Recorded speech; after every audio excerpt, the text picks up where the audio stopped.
À toi. Merci pour votre invitation, merci Jean-Baptiste, de me permettre de parler de l'agrivoltaïsme.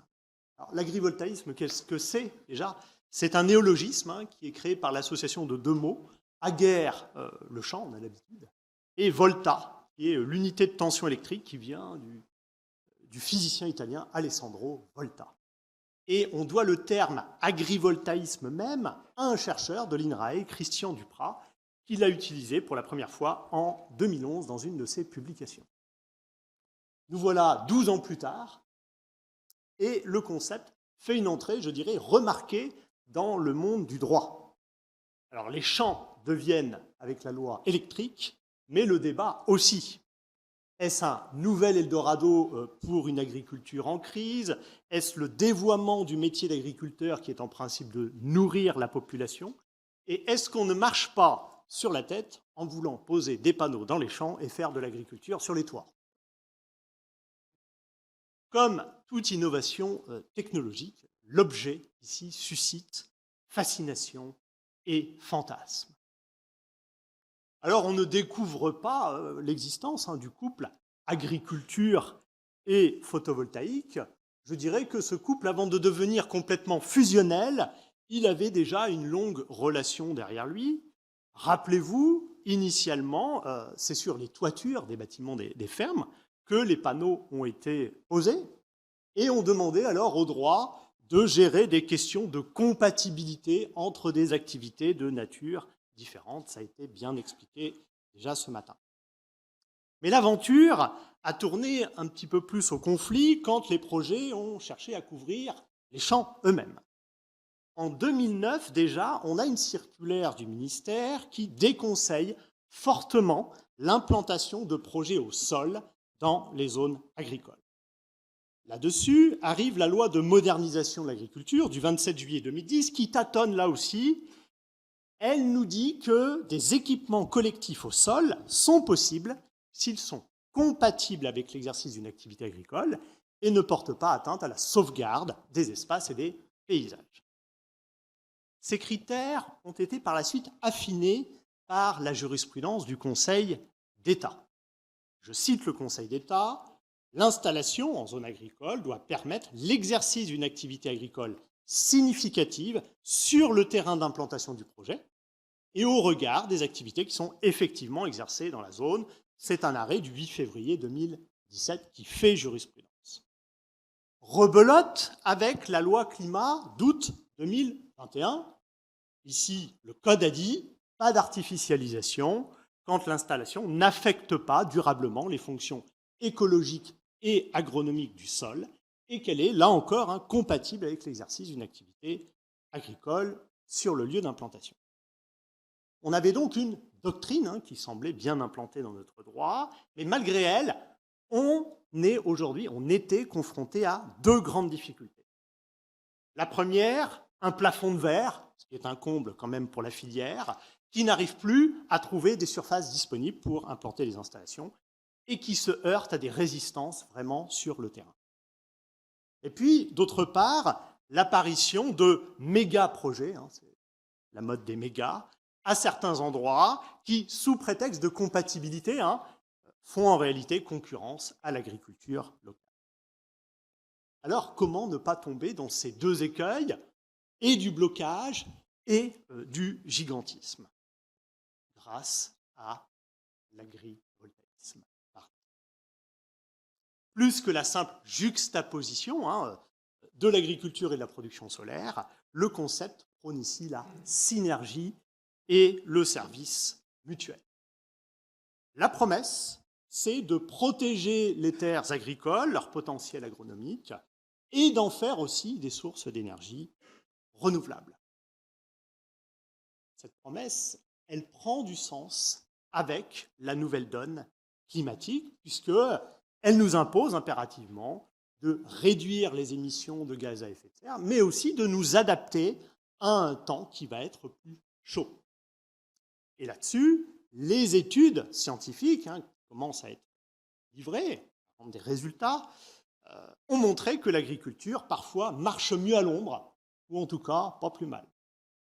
surtout dans les situations de stress hydrique.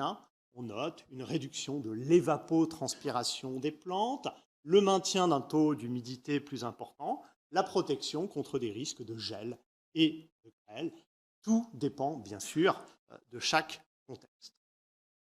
Les chercheurs qui sont spécialisés sur la question notent des points communs importants avec l'agroforesterie, puisque l'on a des infrastructures, arbres ou panneaux solaires, qui sont mis au service de la culture et qui vont développer sur les lieux une pluralité d'usages économiques, une pluralité d'activités.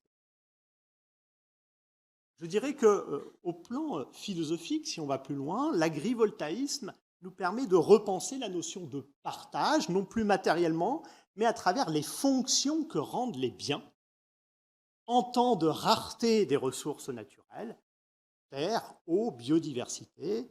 Eh bien, il faut peut-être sortir de l'usage exclusif et unique. Un même bien, ici la parcelle, doit pouvoir satisfaire simultanément, en même temps, comme dirait l'autre, plusieurs usages et plusieurs personnes. Sur ces belles paroles, arrive la loi sur l'accélération des énergies renouvelables. Et comme vous le savez, c'est à l'initiative du Sénat qu'elle légalise l'agrivoltaïsme. Je dirais 3 choses sur ce cadre juridique, des gentilles et des moins gentilles.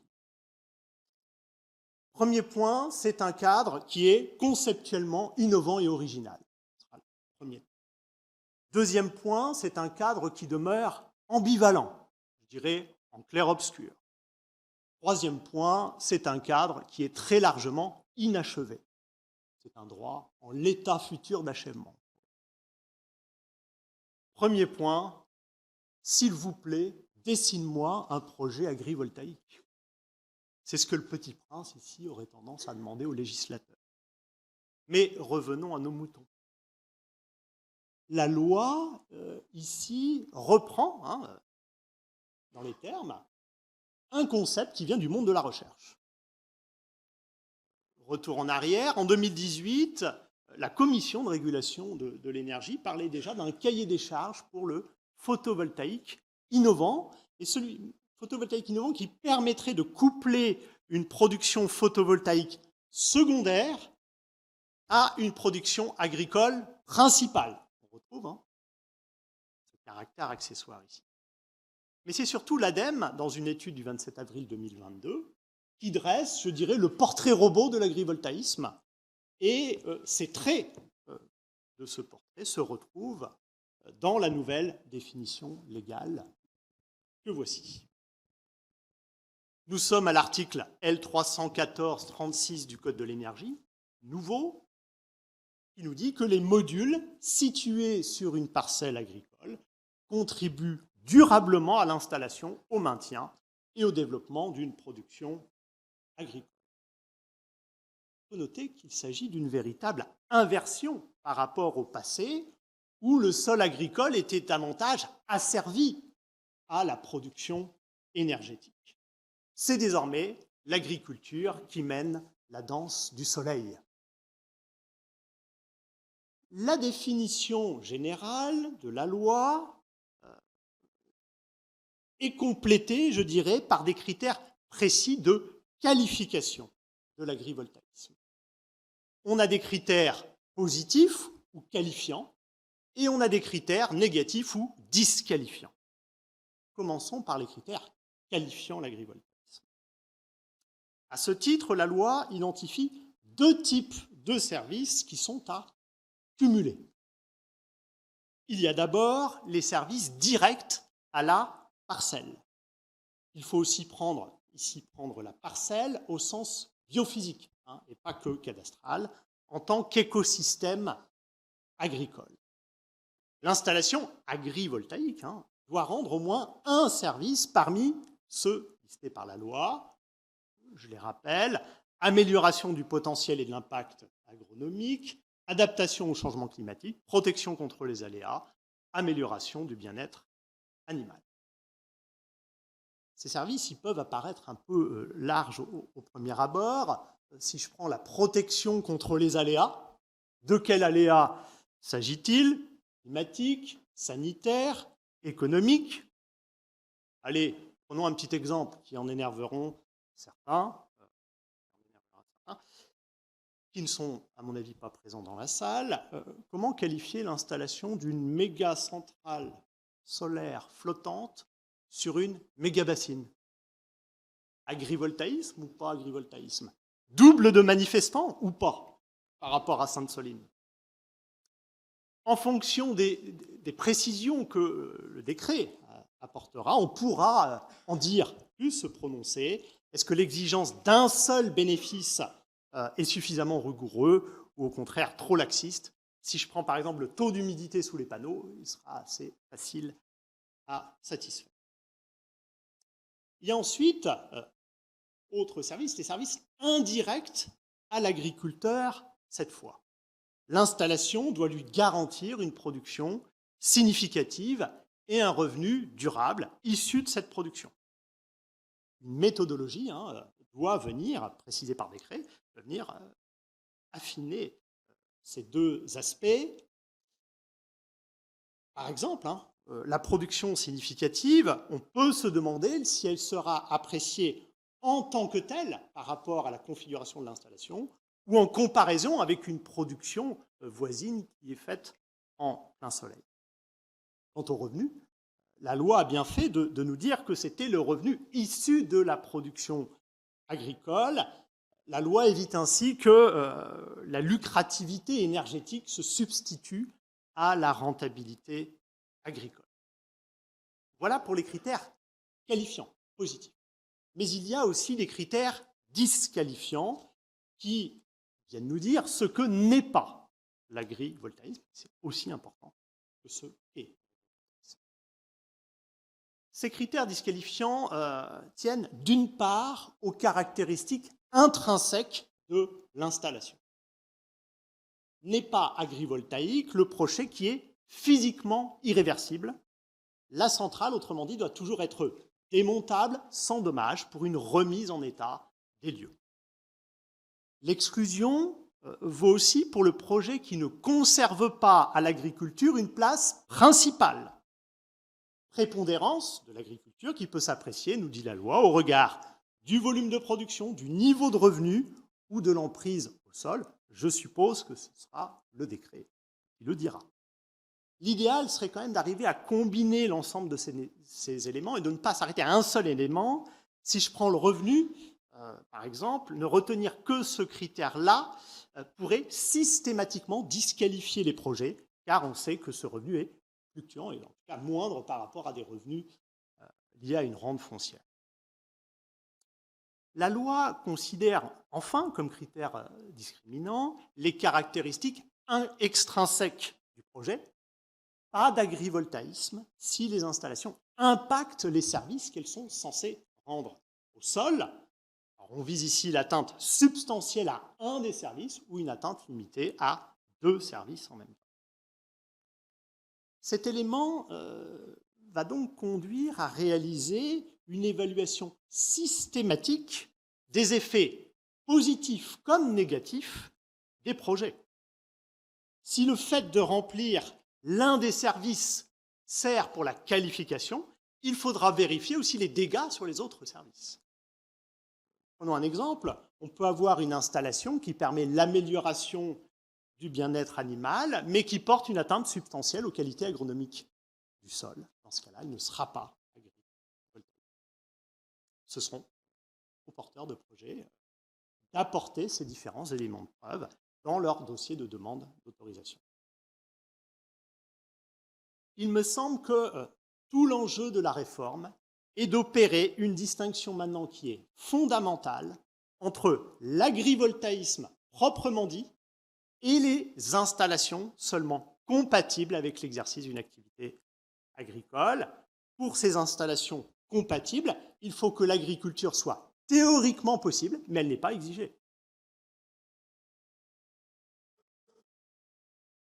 Au stade de l'objet agrivoltaïque, on peut donc saluer une certaine cohérence de la loi. Malheureusement, cette cohérence se délite quand on progresse sur le chemin du régime juridique qui est davantage ici en clair-obscur. Clair-obscur qui va signifier qu'on a une ambivalence dans le régime de l'agrivoltaïsme. Première ambivalence, malgré une définition clairement posée par le législateur, celui-ci semble tirailler, voire torturer, entre accélération et freinage de l'agrivoltaïsme. Cette hésitation, elle ressort de plusieurs textes, dont l'article L100-4 du Code de l'énergie, qui parle d'encourager la production d'électricité issue d'installations agrivoltaïques en conciliant cette production avec l'activité agricole, en gardant la priorité donnée à la production alimentaire et en s'assurant de l'absence d'effets négatifs sur le foncier et les prix agricoles. Méfiance. Du point de vue des règles qui sont posées, on va retrouver d'un côté des leviers et de l'autre des freins. Les leviers pour le déploiement de l'agrivoltaïsme, on peut les trouver par exemple dans le maintien de l'éligibilité aux aides de la PAC pour les surfaces qui seront équipées de ces modules.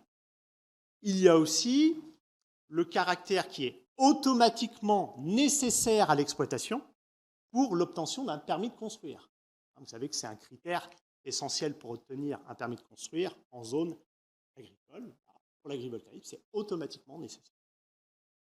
L'agrivoltaïsme va pouvoir aussi couvrir des surfaces cultivées relativement vastes, à la différence du simple PV au sol, donc réputé compatible, lui qui va être cantonné aux zones incultes ou inexploitées durant un certain temps, préalablement identifiées par les préfets. Et puis, dans la mesure où on n'a pas non plus d'atteinte aux fonctions écologiques et agronomiques des sols, les projets agrivoltaïques ne compteront pas au titre de l'artificialisation. Ça, c'est pour les leviers. Mais d'un autre côté, le législateur maintient des freins, sans doute de peur d'aller trop vite, de risquer la sortie de route. Il y a des freins qui sont totalement logiques.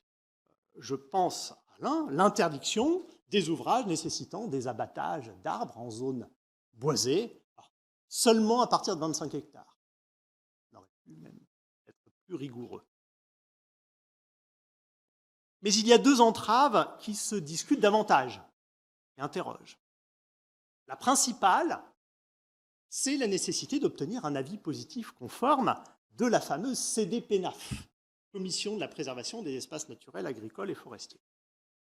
On comprend la raison qui est avancée, c'est la prise en compte des spécificités locales, l'insertion du projet sur le territoire. Mais on ne sait pas, avec la loi en tous les cas, sur quoi exactement se prononcera cette instance. Est-ce sur la nature agrivoltaïque du projet, son opportunité, son aspect visuel, ses conditions économiques, ce qui est déjà le cas. Est-ce que cette instance devra motiver ses décisions ou est-ce que ce sera purement arbitraire? Est-ce qu'il y aura des recours possibles, sans doute, contre ce genre d'avis? Vous comprenez le problème.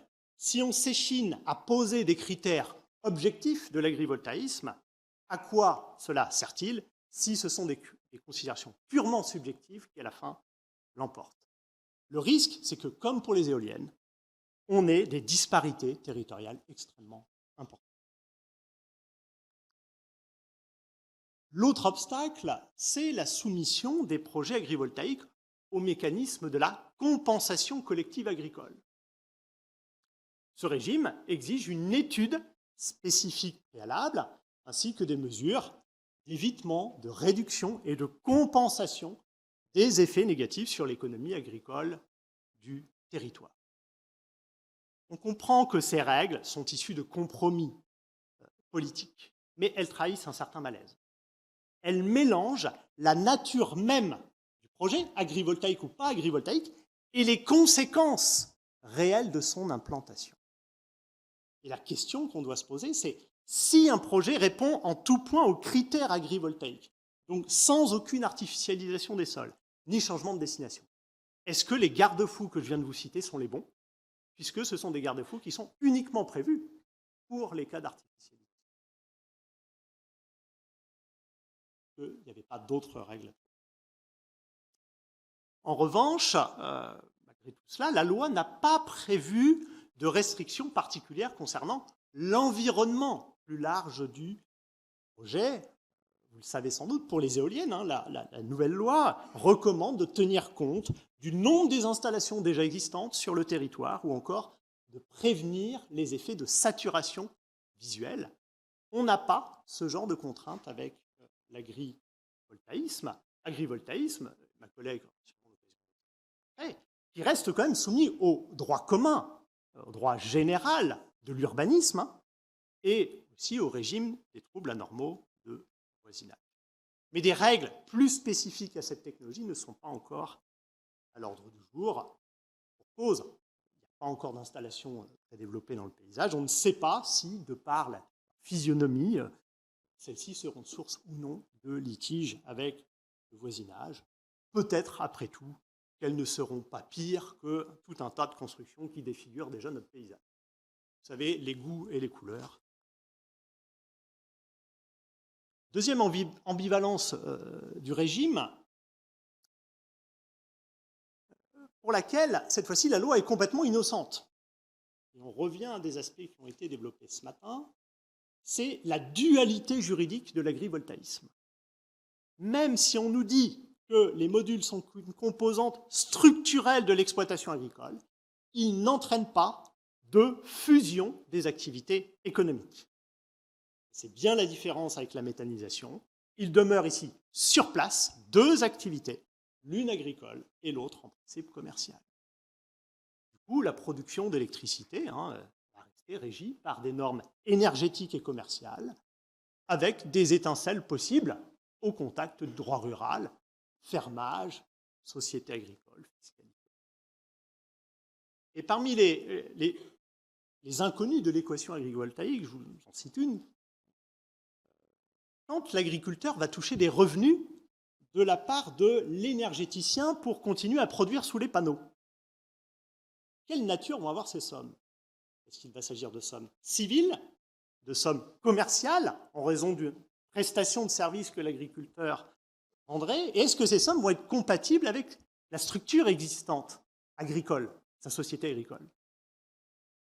Vous voyez bien, le cadre juridique de l'agrivoltaïsme, à l'évidence, est très loin d'être achevé.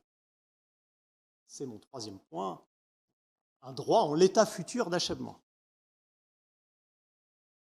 Le statut de l'agrivoltaïsme est en cours de construction et je déclare ici ouvert deux chantiers.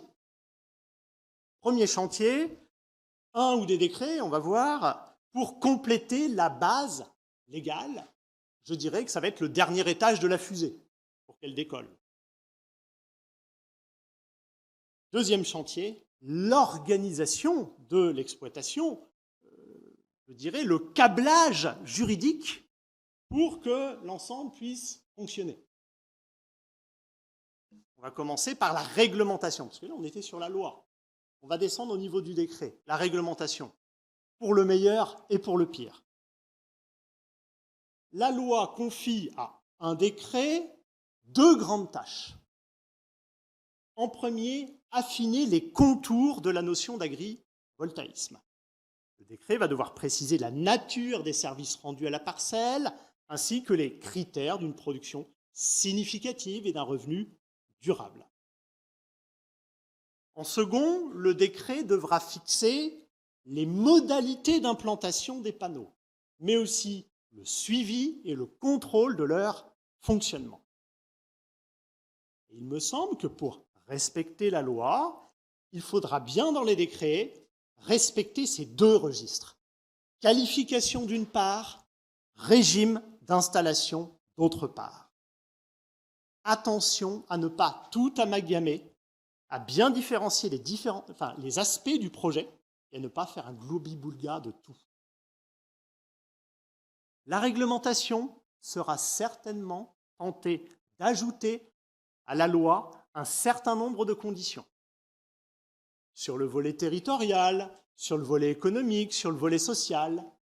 Jusqu'où la réglementation pourra-t-elle aller sans dénaturer la loi? Et comme toujours, le diable sera dans les détails. Plus vous aurez de détails, plus les verrous seront important. Dans un sens, je comprends les demandes des acteurs de la filière pour une réglementation très précise qui sécurise les projets. Et on retrouve d'ailleurs les mêmes doléances chez les opposants au projet, qui veulent de la précision. Tous sont frustrés par des dispositions légales générales. Il faudrait que la loi ait réponse à tout et tout de suite. Alors qu'on doit laisser le temps à l'analyse et à l'interprétation des textes. Ma position serait donc plutôt de mettre en garde contre une surréglementation, qui est une maladie de l'époque. C'est une illusion, la réglementation, qui ne règle jamais tout. Souvent mal écrite, elle amplifie les problèmes et surtout, elle fige trop les normes alors que nous sommes dans un secteur en pleine évolution. Il me semble bien plus pertinent, pour tout ce qui touche aux caractéristiques techniques des installations, de renvoyer à des normes de certification, comme la norme AFNOR qui a été créée par la filière agrivoltaïque. L'intérêt serait d'avoir des labels agrivoltaïques, pluriels, évolutifs, qui soient reconnus par les pouvoirs publics. En plus, cela faciliterait grandement l'instruction des dossiers par toutes les instances. On est certifié ou on n'est pas certifié. Et on gagnerait en transparence et en harmonisation des décisions sur le territoire national. Pour finir, envisageons le câblage juridique de l'agrivoltaïsme. Alors là, je survolerai simplement cet aspect pour ne pas spoiler les interventions de l'après-midi. Il n'y a rien de plus désagréable. J'insisterai sur quelques problématiques économiques propres à l'agrivoltaïsme. Ça tombe bien, la loi n'en parle pas. Jetons quelques lumières sur ces zones qui restent dans l'ombre pour l'instant.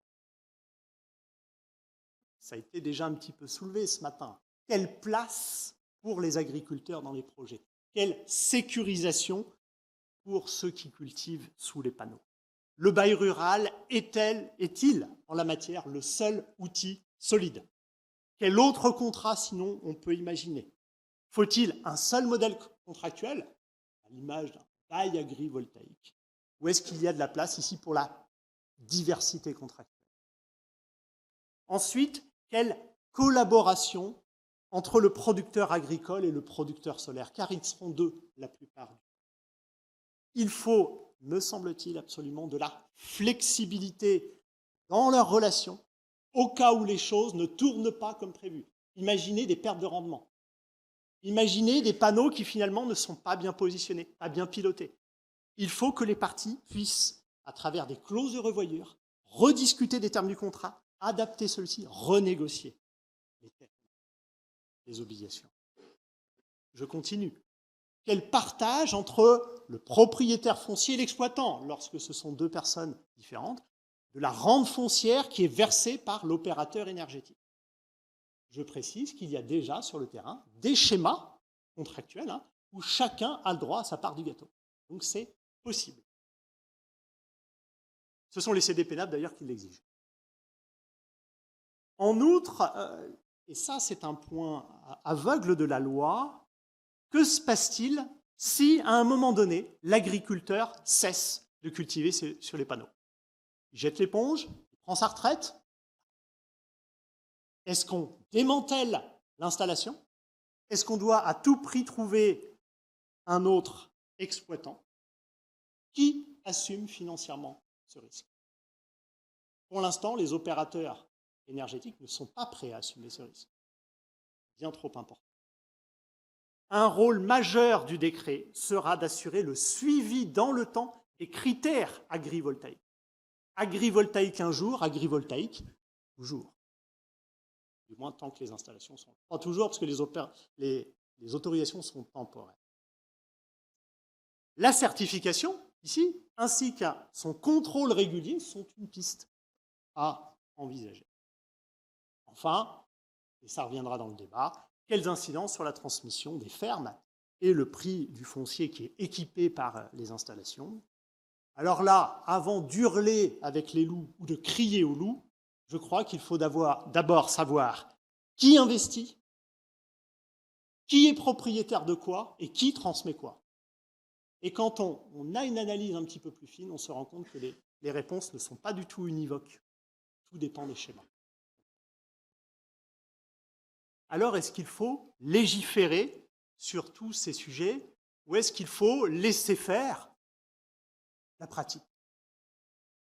L'erreur, à mon avis, serait de tout réglementer ici. Pourquoi? Parce qu'on doit laisser à l'ingénierie juridique le soin de régler un certain nombre de détails sur les maillages contractuels, sur l'articulation avec le droit rural d'ordre public, fermage, SAFER, etc. Alors, je sais que pour le citoyen lambda, le droit s'arrête à la réglementation. Tout dans la réglementation. Pour nous juristes, le droit commence avec la réglementation. Quand je dis ça, j'ai aussi conscience qu'un manque de transparence interne des projets agrivoltaïques peut ternir leur image. Et par ignorance souvent du montage juridique, on voit dans les médias qu'un certain nombre de critiques se répandent et elles ne sont pas toujours justes. Un moyen, parmi d'autres, existe de répondre à ces critiques et d'éviter un certain nombre de dérives spéculatives. Je vous l'accorde, il est un peu directif. Obligé à affecter tout ou partie des revenus agrivoltaïques à des démarches de transformation des systèmes agricoles. Autrement dit, réinjecter dans le modèle agricole les revenus qui tombent du ciel, du moins du soleil. Réduction des pesticides et des engrais, économie d'eau, création d'infrastructures semi-naturelles. Pourquoi, en effet, ne pas exiger l'exemplarité agroécologique de ceux qui se font une place au soleil ou à l'ombre, comme on veut? L'heure est peut-être venue de mettre en synergie la politique énergétique agrivoltaïque avec les autres politiques publiques sur l'eau, sur les phytos, sur l'alimentation. On pourrait faire ainsi d'une pierre 3 coups, 4 coups, 5 coups, agriculture, énergie, biodiversité, que sais-je. Ce genre de gage serait une façon de renforcer l'acceptabilité sociale d'une technologie dont on peut avoir cruellement besoin à l'avenir. Merci. Attention.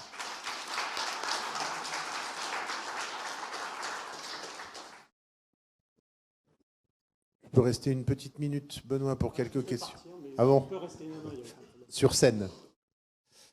Si vous avez, Annie Charlès, une question pour Benoît. Donc, effectivement, je retiens ta réticence quant à la on va dire, réglementation liée à date, liée à ce type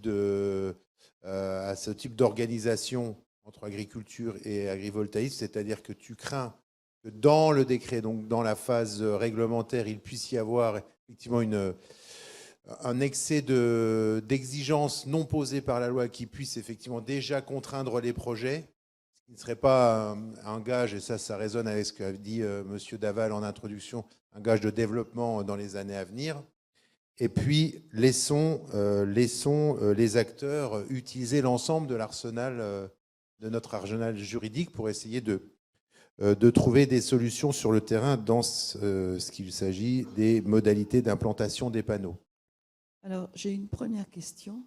Je voudrais savoir si les obligations réelles environnementales ne pourraient pas être un outil pour garantir la préservation de l'activité agricole sous les panneaux photovoltaïques. Et puis, d'autre part, que se passe-t-il dans les pays européens, puisque de toute façon, l'activité agricole est largement soumise à des règles européennes, et la PAC notamment. Et est-ce qu'il y a des règles qui existent dans d'autres pays dont nous pourrions nous inspirer plutôt que d'avoir des règles strictes voilà.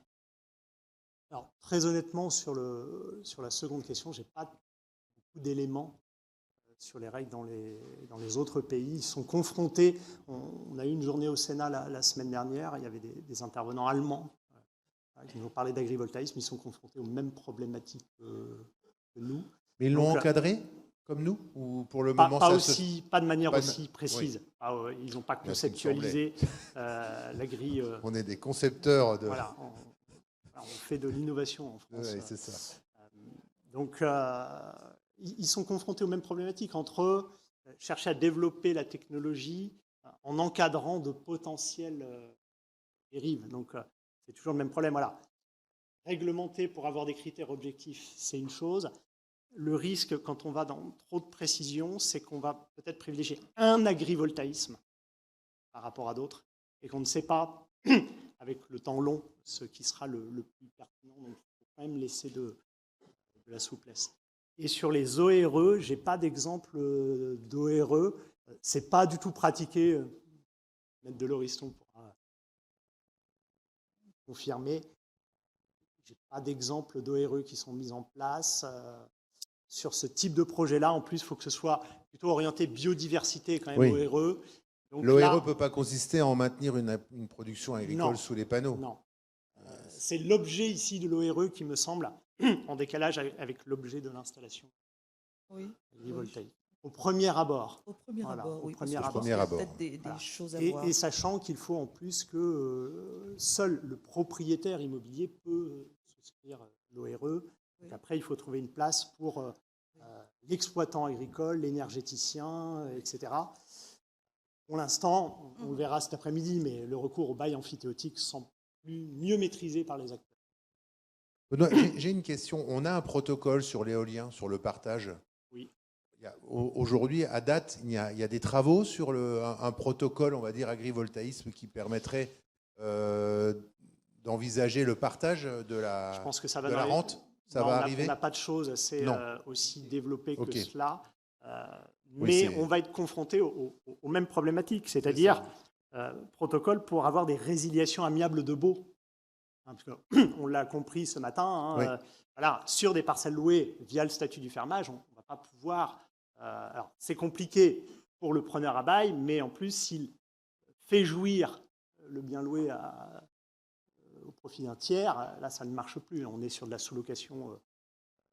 C'est d'ailleurs l'obligation de la résiliation qui permet, Voilà, donc il va quelque falloir part, trouver des au protocoles locataire de pour que le bénéficier de la locataire manne. accepte une résiliation partielle amiable du bail et en contrepartie se voit redonner la jouissance par le biais d'autres contrats. J'en dis pas plus.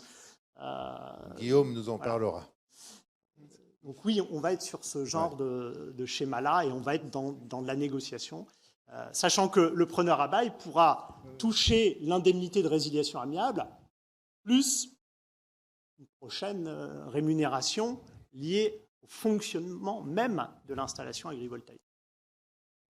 Peut-être double jackpot.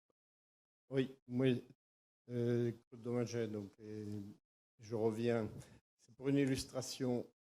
Récemment, dans de nouveaux contrats pour des installations et plus particulièrement des serres photovoltaïques, est apparue une clause qui n'existait pas il y a 2 ans, qui nous impose une totale confidentialité, enfin qui souhaite nous imposer une totale confidentialité sur les résultats de l'activité agricole développée sous l'installation photovoltaïque. Donc vous parlez de transparence, moi ça m'inquiète un peu parce que si on voit apparaître ce genre de clause qui n'existait pas il y a 2 ans, est-ce que la volonté c'est vraiment d'être dans la transparence? C'est juste une observation.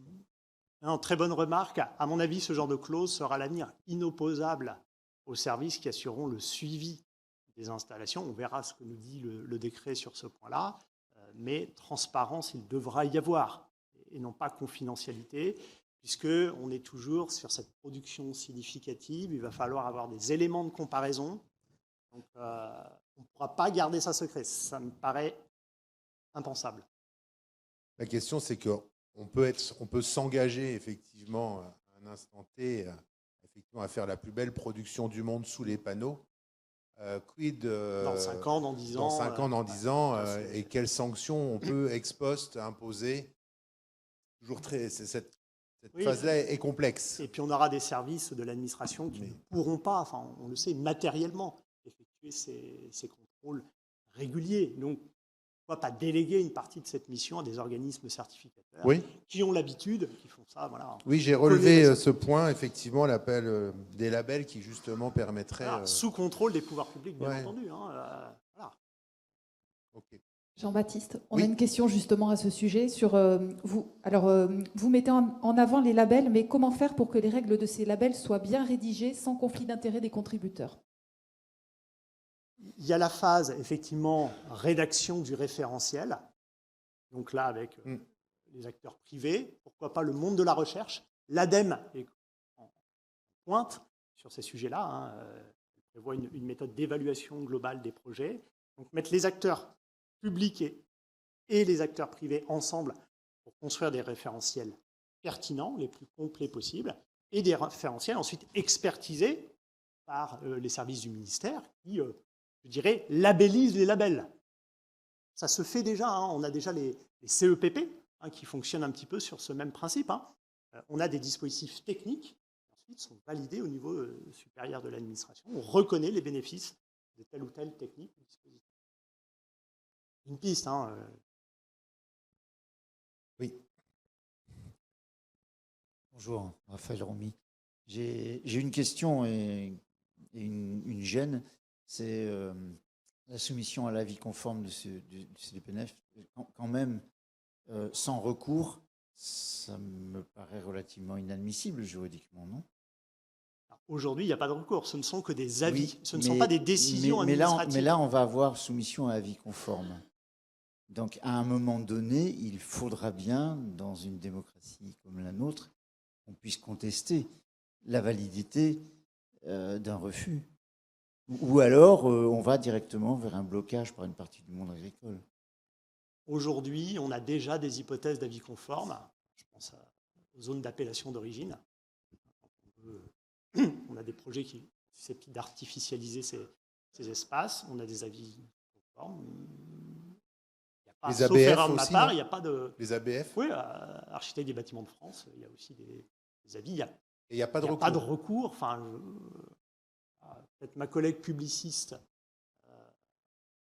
va apporter davantage d'éléments.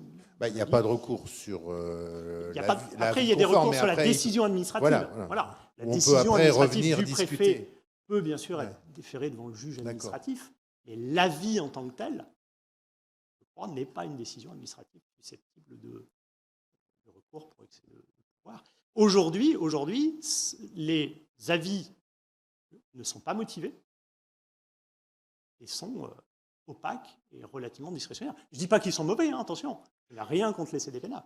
Je dis juste que l'opérateur qui veut porter des projets doit se soumettre à un certain nombre de conditions qui varient selon les CDPENAF, qui varient selon les territoires. Certaines sont plus dures que d'autres. C'est du marchandage et de la négociation.